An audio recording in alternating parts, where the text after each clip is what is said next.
Hello friends, आज का हमारा टॉपिक है राजस्थान सिविल जज वैकेंसी 2025। आप सभी लोग खुश हैं और खुशी की बात भी है कि जब तक उत्तर प्रदेश सिविल जज की वैकेंसी आती हैं तब तक के लिए हमारे पास छत्तीसगढ़ सिविल जज हैं या राजस्थान सिविल जज की वैकेंसी हैं जिनका हम फॉर्म फिल कर सकते हैं और एग्ज़ाम दे सकते हैं। आज राजस्थान सिविल जज के संबंध में संपूर्ण जानकारी मैं आपको दूंगा। आज हम देख रहे हैं राजस्थान सिविल जज वैकेंसी 2025 और इसके संबंध में सबसे पहला जो पॉइंट है कि इसमें कितनी वैकेंसी आउट हुई है। पहला एक पोर्शन, सबसे पहले हमें वैकेंसी देखना है कितनी वैकेंसी हैं। तो हम जो टोटल सीट है हमारे पास, टोटल सीट हैं 44। इसका मतलब साफ है कि 44 पद हैं। कुल पद आपके पास 44 हैं, 44 पद हैं जिन पर आप जो है अपना फॉर्म फिल कर सकते हैं। और ख़ास बात यह है जो फॉर्म फिल करने की जो टाइम पीरियड है, फॉर्म फिल कर सकते हैं आप, फॉर्म भर सकते हैं। फॉर्म भरेंगे आप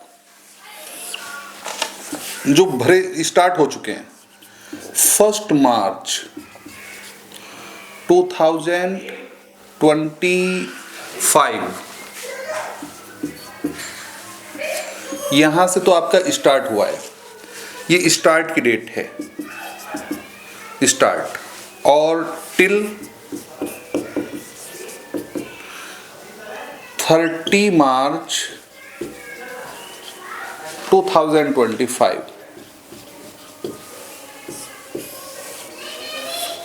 इसका मतलब साफ है 1 मार्च से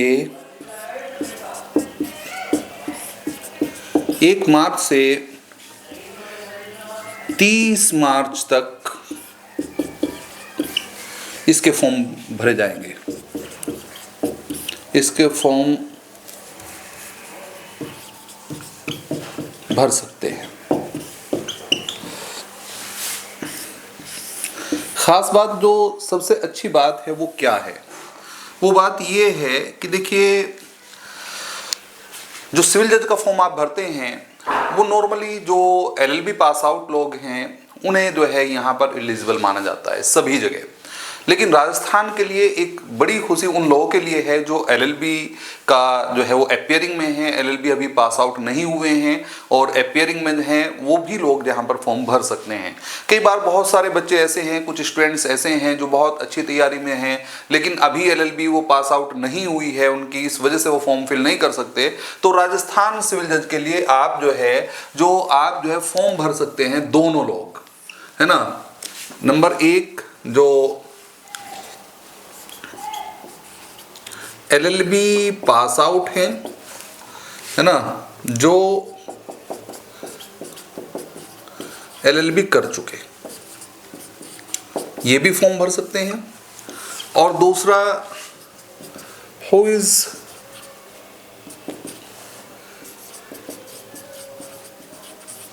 appearing इन द एलएलबी, जो एलएलबी कर रहे हैं, अभी पूर्ण नहीं हुई है, वे भी इस फॉर्म को भर सकते हैं।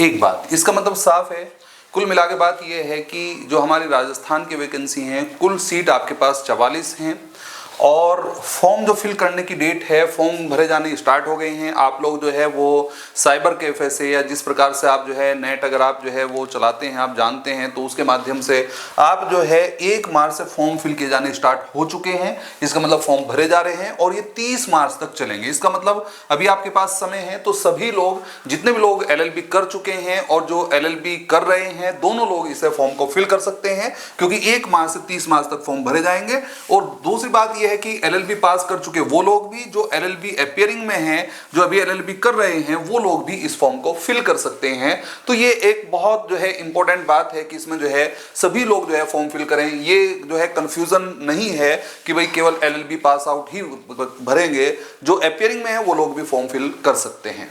एग्जाम का जो पैटर्न रहेगा वो किस प्रकार से है, जैसा हम उत्तर प्रदेश के लिए, मध्य प्रदेश के लिए पैटर्न देखते हैं, ठीक उसी प्रकार से यहाँ भी पैटर्न आपको दिखाई पड़ेगा, है ना। जो यहाँ पर इसका पैटर्न है वो किस प्रकार से है, जो स्कीम ऑफ एग्जामिनेशन है वो किस प्रकार से है, स्कीम कह सकते हैं, या फिर जो है आपने साफ कर दिया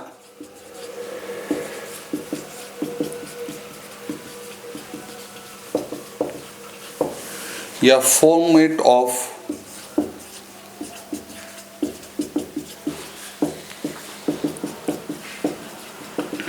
एग्जामिनेशन। इसका मतलब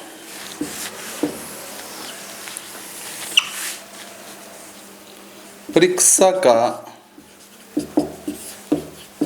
रूप कैसा होगा, है ना, स्कीम या प्रारूप।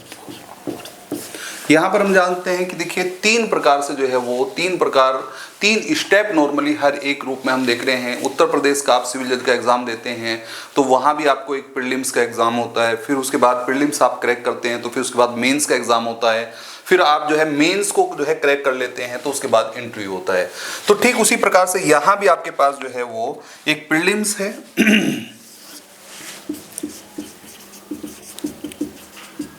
प्रीलिम्स एग्जाम आपके पास होगा, प्रिलिमिनरी कह सकते हैं, एग्जामिनेशन, दूसरा फिर आपका मेंस एग्जामिनेशन होगा,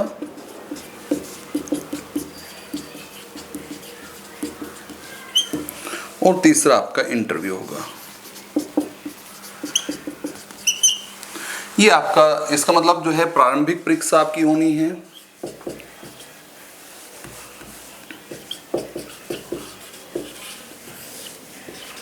प्रारंभिक परीक्षा, दूसरा मुख्य परीक्षा,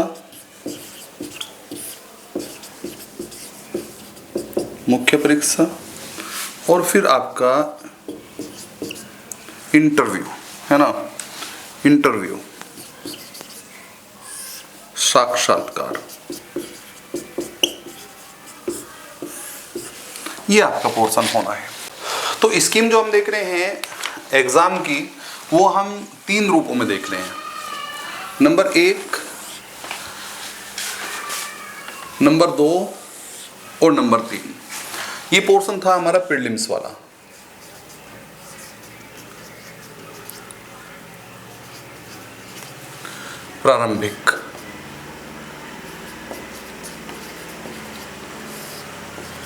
प्रारंभिक परीक्षा, ये एक पोर्शन हम देख रहे थे। प्रारंभिक परीक्षा का नॉर्मली हमें सिलेबस भी देखना है, क्योंकि मेन जो इस समय, हालांकि होता तो ये ऐसा है कि भाई क्वालिफाइंग एग्जाम है, लेकिन इस एग्जाम को क्रैक करेंगे तभी मेंस की तरफ जा पाएंगे। ये आज के टाइम में क्योंकि कंपटीशन बढ़ रहा है तो इसलिए बहुत ज़्यादा हार्ड हो रहा है, इसे निकालना बहुत ज़रूरी है। तो यहाँ पर हमने देखा कि जो प्रिलिमिनरी का जो एक एग्ज़ाम आपके पास होगा, वो पहला एक पोर्शन यहाँ पर हमने देखा। इसका सिलेबस तो नीचे देखेंगे। पहली एक बात, ये टाइम आपको जो मिलेगा, समय, वो आपके पास 2 आवर्स का है, और टोटल क्वेश्चन जो इसमें मिलेंगे आपको, टोटल क्वेश्चन आपको मिलेंगे इसमें 100, और मार्क्स जो होंगे आपके, मार्क्स भी आपके होंगे यहाँ पर 100, और no negative marking, no negative marking, कोई नकारात्मक मूल्यांकन नहीं है, नेगेटिव मार्किंग नहीं है। एक पोर्शन ये भी हमने देख लिया। तो ये तो बात क्लियर हुई कि प्रारंभिक परीक्षा आपका जो है वो टाइम 2 घंटे का मिलेगा, उसमें टोटल क्वेश्चन आपके पास जो है 100 होंगे, 100 ही नंबर का होगा और नेगेटिव मार्किंग नहीं होगी। सिलेबस क्या होगा अभी सिलेबस जो है वो दिखाऊंगा, क्योंकि मेंस का और प्रीलिम्स का सिलेबस सेम है।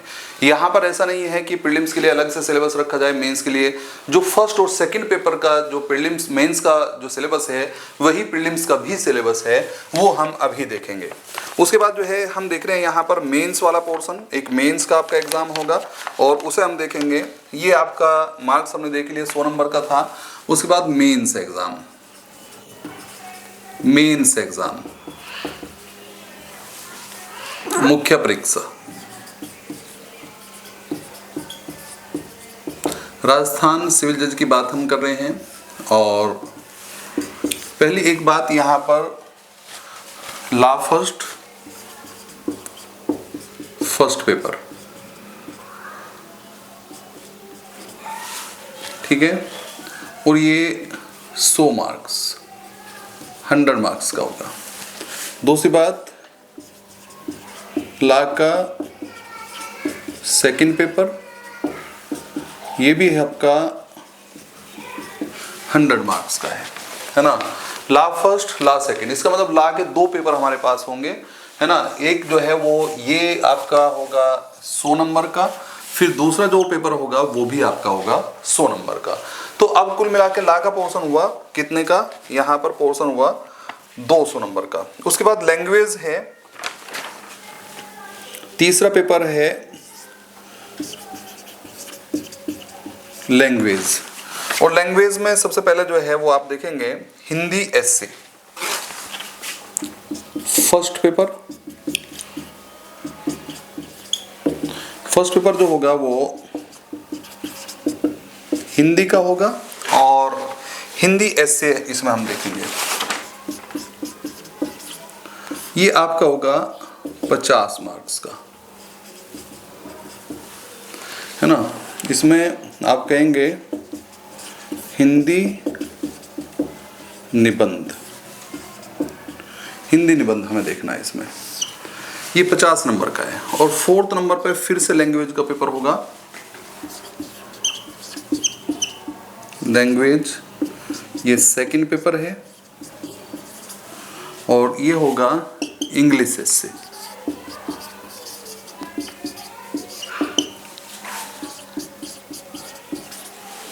और ये भी आपका होगा 50 मार्क्स का, 50 नंबर का ये भी होगा।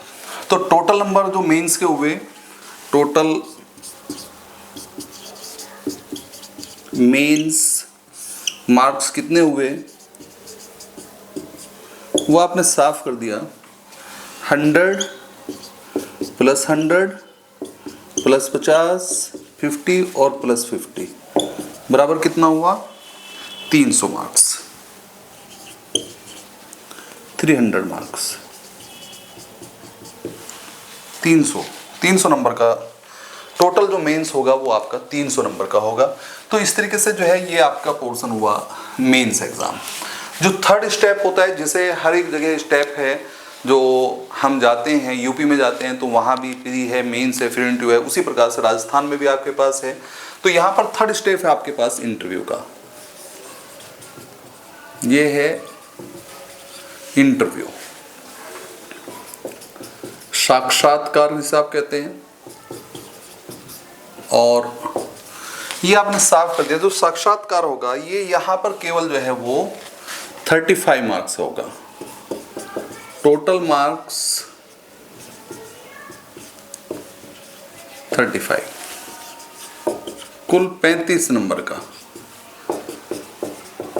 ये कई बार ऐसा लगता है कि भाई 50 का तो होते ही इतने का होता है। तो ये पोर्शन हमने देख लिया कि 3 स्टेप में आपको जो है राजस्थान सिविल जज का जो फॉर्म आप भरेंगे, जो 1 मार्च से भरे जा रहे हैं, जो 30 मार्च तक जो है फिल होंगे, वो आपने साफ कर दिया। उसमें एक प्रिलिमिनरी एग्जामिनेशन होगा, एक मेंस एग्जाम होगा और एक इंटरव्यू होगा।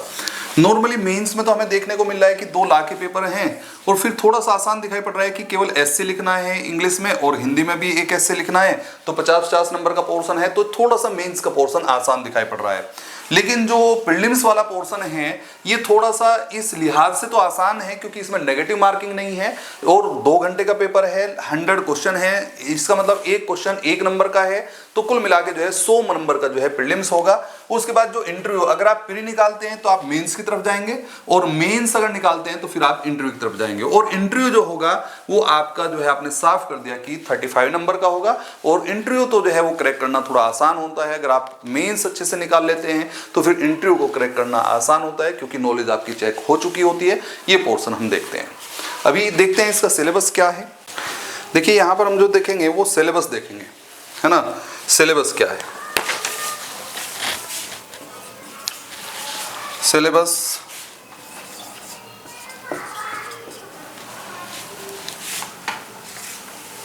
पाठ्यक्रम आपके पास सिलेबस क्या है जिसे आप पाठ्यक्रम कहते हैं।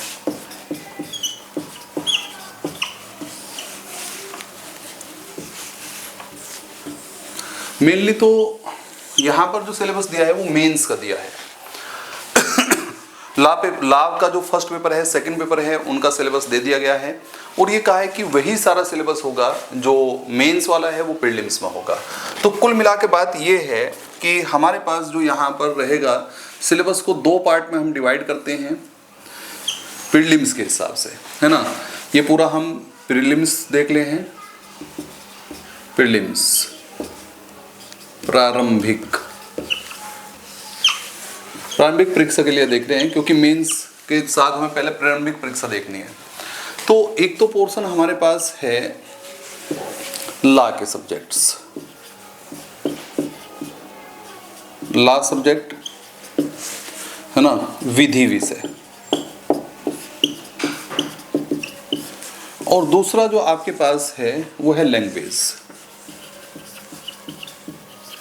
लैंग्वेज, भाषा।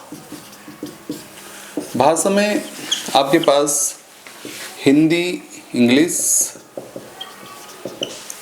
हिंदी और इंग्लिश दोनों भाषाएं हैं जो आपके सिलेबस में हैं।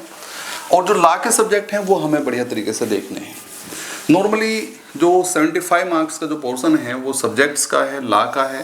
तो यहाँ पर पहले हम देखेंगे प्रारंभिक परीक्षा, आप जानते हैं कि 100 नंबर का ये पोर्शन होना है ना, 100 मार्क्स का है। अब इसमें जो सबसे पहले जो है बात, एक तो चीज़ आपके पास है सीपीसी। पहला एक सब्जेक्ट आप जो है वो देखेंगे सीपीसी 1908, जिसे आप सिविल प्रोसीजर कोड कह रहे हैं, ये आपके सिलेबस में शामिल है। दूसरी बात है constitution of India.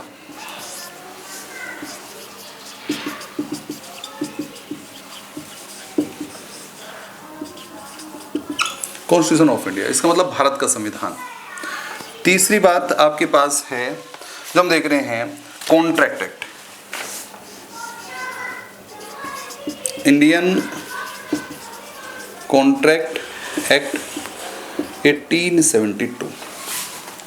Fourth number पे आपके पास है जिसे हम देख रहे हैं, जिसे आप बीएनएस कहते हैं या जो है वो बीएसए, भारतीय साक्ष्य अधिनियम, और साथ ही साथ जो है बीएसए 2023 और साथ ही एविडेंस एक्ट 1872। इसका मतलब पुराना और नया दोनों जो है वो इसमें पोर्शन आएंगे। भारतीय साक्ष्य अधिनियम 1872 भी आएगा और भारतीय साक्ष्य अधिनियम 2023 भी इसके अंतर्गत आएगा। फिर आपके पास है लिमिटेशन एक्ट है, लिमिटेशन एक्ट,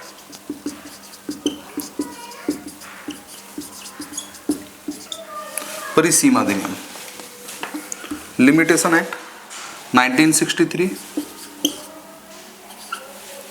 फिर आपके पास जो दूसरा पोर्शन है वो एसआरए है, स्पेसिफिक रिलीफ एक्ट 1963। फिर आपके पास है टीपीए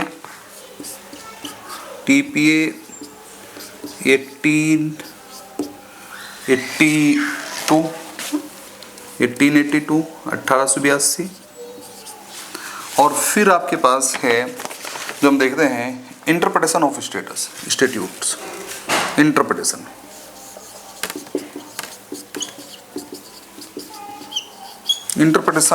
ऑफ स्टैट्यूट्स, विधियों का जो निर्वचन है वो पोर्शन आपने साफ कर दिया। फिर आपके पास है राजस्थान रेंट कंट्रोल एक्ट,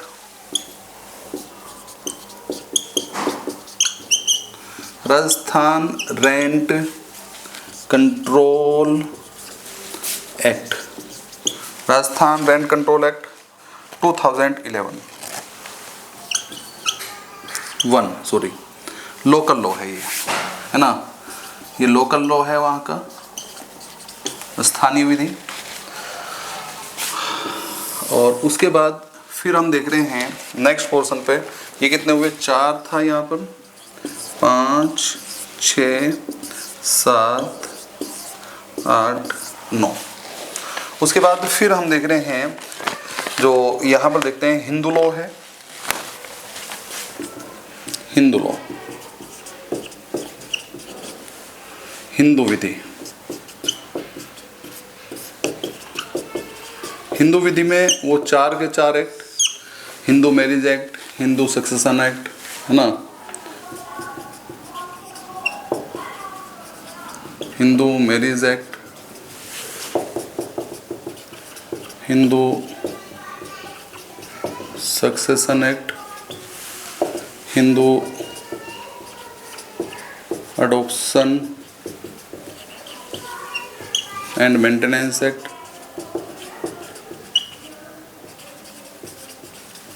और साथ ही साथ जो है वो minority and guardianship act,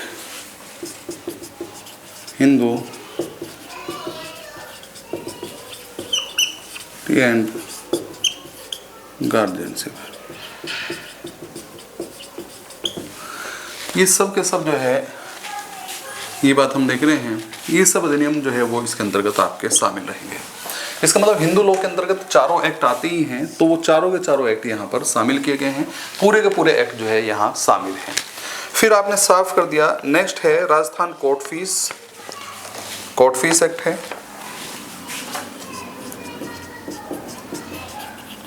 Rajasthan court fee act है, और जो है आपने साफ कर दिया and suits valuation act, fees and suits valuation, suits valuation act, और ये है आपका 1961 का, 1961। ये भी लोकल लॉ है वहाँ का, है ना, राजस्थान के संबंध में लगा हुआ है, लोकल लॉ है एक तरह से। उसके बाद जो है फिर हम जो है देख रहे हैं नेक्स्ट पोर्शन पे, राजस्थान रेंट जो है लैंड रेवेन्यू कोड है, Rajasthan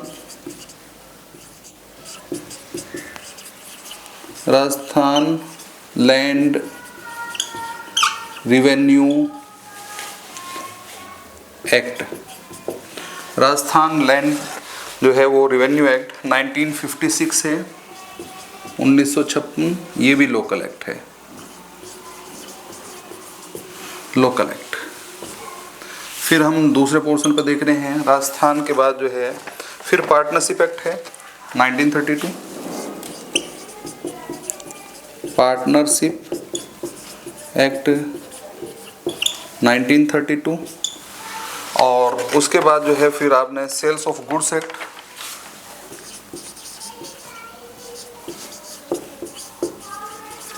sales of goods act आपने साफ कर दिया 1930, 1930। उसके बाद फिर हम देख रहे हैं राजस्थान जो है रजिस्ट्रेशन एक्ट है 1908, रजिस्ट्रेशन एक्ट है,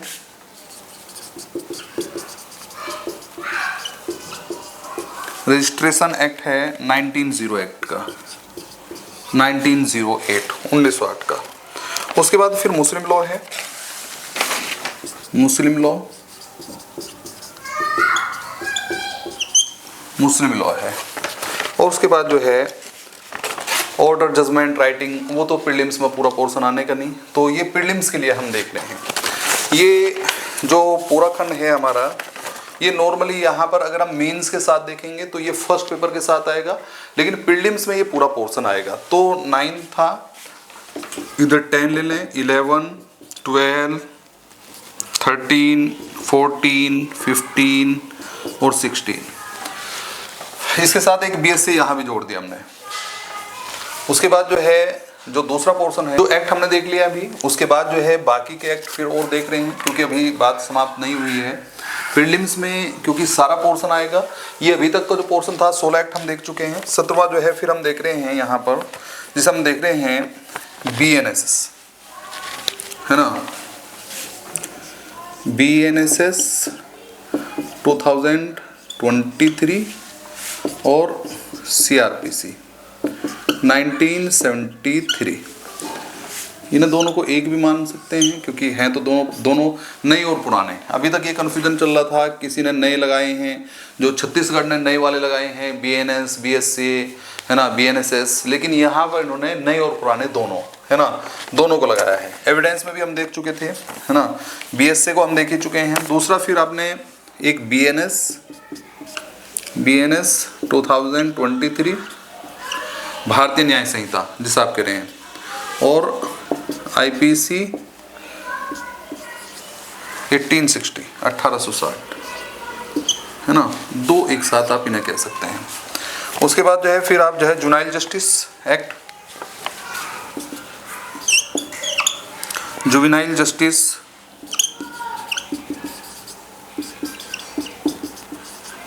जुनाइल जस्टिस एक्ट 2015, छोटा सा मैंने थोड़ा सा ले लिया, ये छोड़ दिया।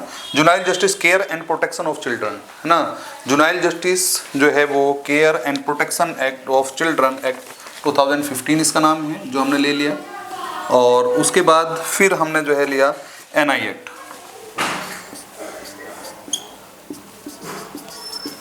नेगोशिएबल इंस्ट्रूमेंट, NI एक्ट 1881, ये भी आपका एक एक्ट है। फिर आपने दिया प्रोविजन ऑफ ऑफेंडर्स एक्ट,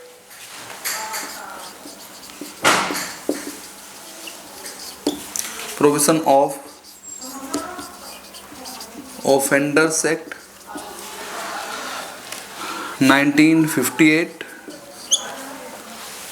और उसके बाद फिर आपके पास है protection of women from domestic violence, protection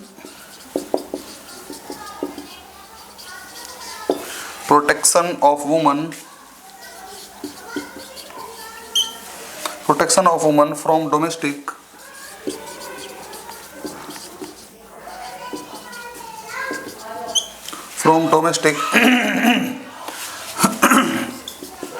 violence act 2005, ये बात हमने देख ली। उसके बाद जो है नेक्स्ट पोर्शन पे फिर हम देख रहे हैं indecent representation of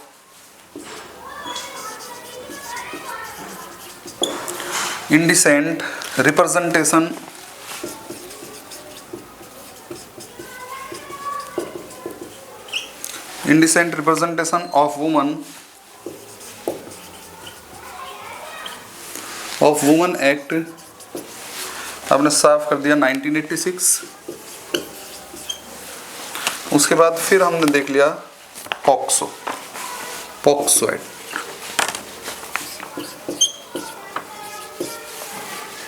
POCSO act 2012। फिर आगे बढ़े sexual harassment of woman work place, sexual harassment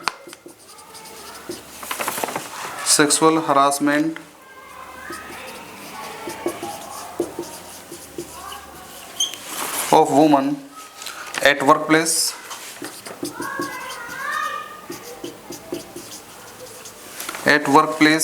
act 2013। और फिर आपने कहा राजस्थान एक्साइज एक्ट,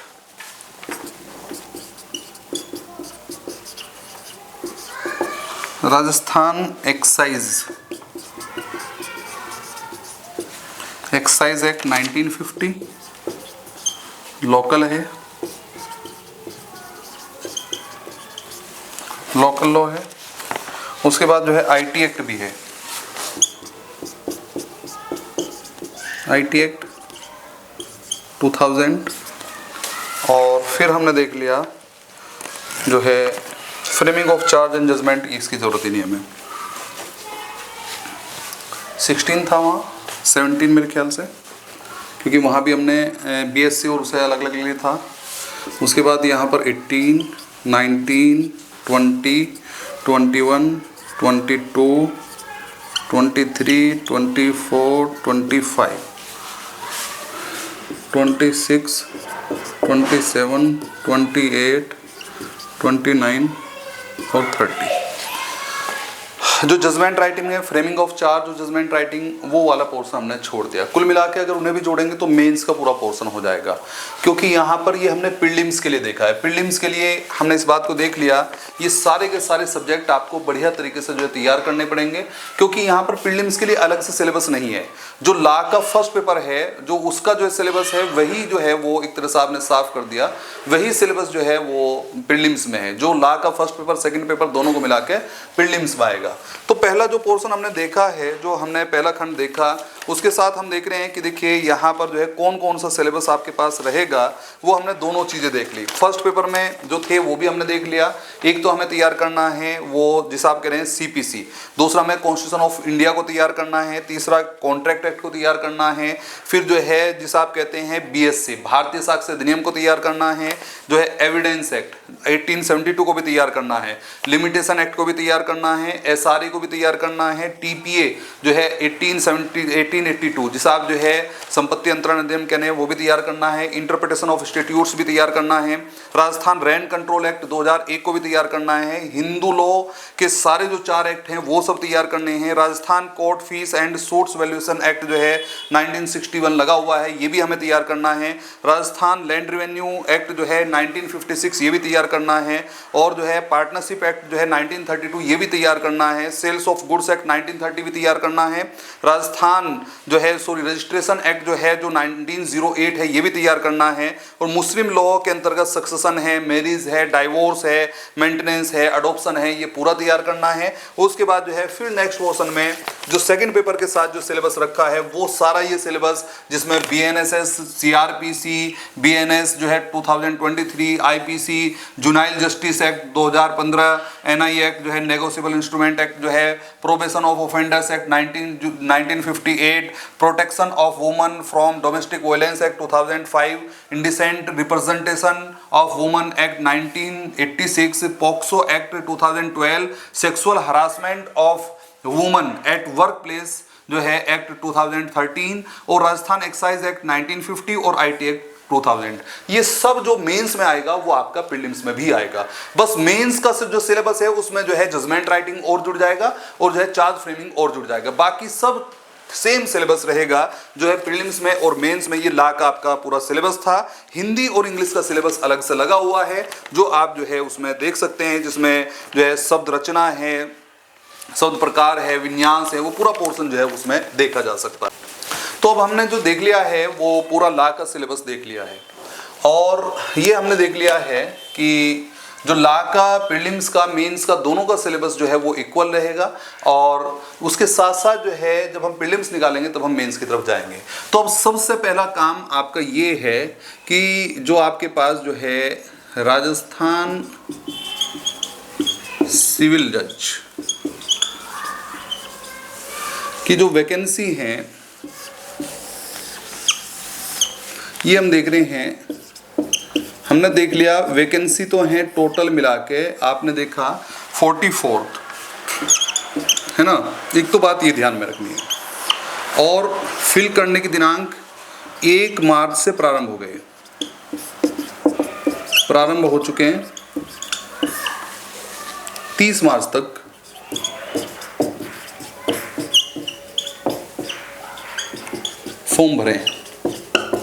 फॉर्म भरे जाएंगे। एक बात ये भी हो गई। दूसरी बात ये है कि फीस क्या है। ठीक है। फीस जो आपके पास है, फीस है इसमें 1500 रुपीज़, 1500 रुपये, 1500 रुपये है ना, 1500 रुपये की फ़ीस है। और उसमें जो भी जीएसटी वगैरह का इंक्लूड होगा वो हो जाएगा 100-150 रुपये जो बैठेगा, लेकिन 1500 रुपये है। और साथ ही साथ है इसमें नेगेटिव मार्किंग नहीं है, नो नेगेटिव मार्किंग। ये एक इम्पोर्टेंट बात मैंने बताई आपको, है ना। और दूसरी एक महत्वपूर्ण बात ये है कि अपीयरिंग वाले जो स्टूडेंट हैं, एलएलबी अपीयरिंग स्टूडेंट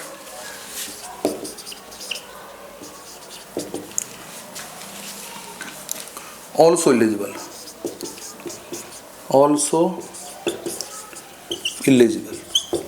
ये भी फॉर्म भर सकते हैं, है ना, एलएलबी अपीयरिंग वाले। और फिर मैंने आपको बता दिया 3 स्टेप हैं, एक प्रीलिम्स है, इसका मैंने आपको बता दिया, जो एक सिंगल पेपर होगा, सिंगल पेपर है 100 नंबर का,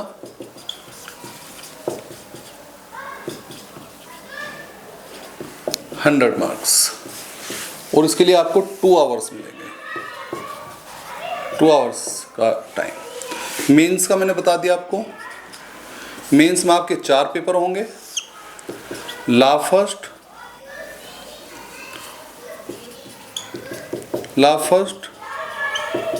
law second, Hindi essay, English एस्से।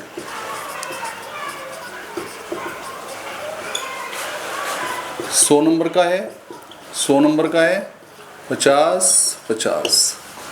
इंटरव्यू होगा आपका 50 मार्क्स का। सिलेबस मैंने ला का आपको बता दिया है ना। सिलेबस ये था आपका, सिलेबस में मैंने ला का पूरा क्वेश्चन जो है वो डिस्क्राइब कर दिया, और एक पोर्शन है वो आपका लैंग्वेज का, ये मैंने पूरा डिस्क्राइब कर दिया। तो इस प्रकार से राजस्थान सिविल जज की वैकेंसी हैं, इस आप फिल करिए, बहुत अच्छा मौका है, चांस है। जब तक हम फॉर्म फिल नहीं करेंगे, जब तक हम एग्ज़ाम में नहीं बैठेंगे, तब तक हमें अपनी तैयारी का पता नहीं होगा, और तैयारी एग्ज़ाम के बहाने से होगी। ऐसा नहीं है कि हम केवल जो है उत्तर प्रदेश के लिए एकदम फॉर्म फिल करेंगे तो उसमें बैठ जाएंगे। आप जानते हैं कि उत्तर प्रदेश में जो है 4 अटेम्प्ट हैं, तो अगर एक भी आपका जो है, अगर आप प्री नहीं क्वालिफाई कर पाते तो अटेम्प्ट आपका समाप्त हो जाता है। लेकिन अगर आप जो है, जैसा कि छत्तीसगढ़ है, राजस्थान है, या एनी अदर जो एक तरह से जो अदर स्टेट्स हैं, वहाँ के अगर एग्ज़ाम देंगे तो वो यहाँ के अटेम्प्ट में काउंट नहीं होंगे। और ये बहुत अच्छा अवसर है, इसमें आपको जो है, जो एलएलबी अपीयरिंग वाले लोग हैं या बिना अपीयरिंग वाले हैं, वो सभी लोग फॉर्म फिल करें। और साथ ही साथ जो है, राजस्थान में जो है आप घूमने भी जाती हैं, जयपुर जाते हैं, अजमेर जाते हैं, वहाँ पर आप जाएँ, एग्ज़ाम दें बढ़िया से, है ना। बेस्ट विशेस आप सभी लोगों के लिए, सभी बढ़िया से फॉर्म फिल करिए। और हम जो है राजस्थान के लिए और छत्तीसगढ़ के लिए एक जो है वो इसका प्रॉपर जो है वो कोर्स स्टार्ट करेंगे, उसे जो है प्रॉपर तरीके से कराएंगे। जो लोग हमारे यहाँ करना चाहेंगे जो है वो अपना मैसेज छोड़ेंगे, उसमें जो है वो हम उसे प्रॉपर तरीके से 1 से 2-3 दिन में जो है स्टार्ट करने वाले हैं, जिसमें राजस्थान और छत्तीसगढ़ दोनों का जो है कंबाइन जो है वो सिलेबस जो है चलाएंगे, दोनों को कंबाइन करके चलाएंगे, और एक मिनिमम फीस उसमें रखी जाएगी, तो जिससे प्रॉपर तरीके से एग्जाम को क्रैक कराया जा सके। धन्यवाद।